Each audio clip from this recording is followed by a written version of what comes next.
كل سنه وانتم طيبين. الاجازات بدات والعيال بقوا في البيت وهيقعدوا شويه كده حلوين بقى يجننونا وهرج ومرج ويجروا في كل حته ويتشقلبوا. فانا قررت ان انا اعمل رولز قواعد للاجازه. مش معنى ان في اجازه يبقى احنا خلاص العيال بقى معاهم الايبادز والتليفونات 24 ساعه، تلفزيون، بيجروا في كل حته. مفيش اصلا يعني رولز لاي حاجه، ولا بيصحوا كام ولا بيناموا كام، عادي بقى سايبينهم سداح مداح كده. لا، انا قررت ان هو نعمل على الاقل 4 5 حاجات. اول حاجه ان يبقى فيه نص ساعه قرايه في اليوم، اي نص ساعه في اليوم 24 ساعه. اختار نص ساعه يقروا فيه مجله، جرايد، عربي، انجليزي، اي حاجه بس مخهم يشتغل يقروا.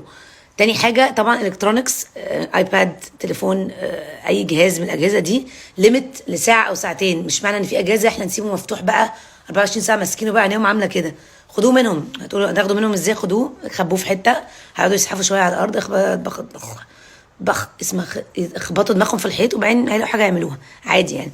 فاميلي تايم مهم جدا، نقعد مع بعض كعيله، ناكل مع بعض، نتكلم مع بعض في عاوزين نعمل ايه السنه الجايه، ناخد قرارات جماعيه كعيله مع بعض، نقضي وقت بره البيت في الهواء، نروح بقى جناين، حدائق، اي حاجه بره بره بره. ايه كمان؟ نعلمهم حاجه جديده. احنا نفسنا نعلم ولادنا حاجات جديده وما نلاقيش وقت، عشان دايما تمارين مدرسه تمرين مدرسه. في الاجازه في وقت ممكن نعلمهم اي حاجه جديده عاوزين نعلمها لهم. قولوا لي لو عندكم انتوا حاجات تانية.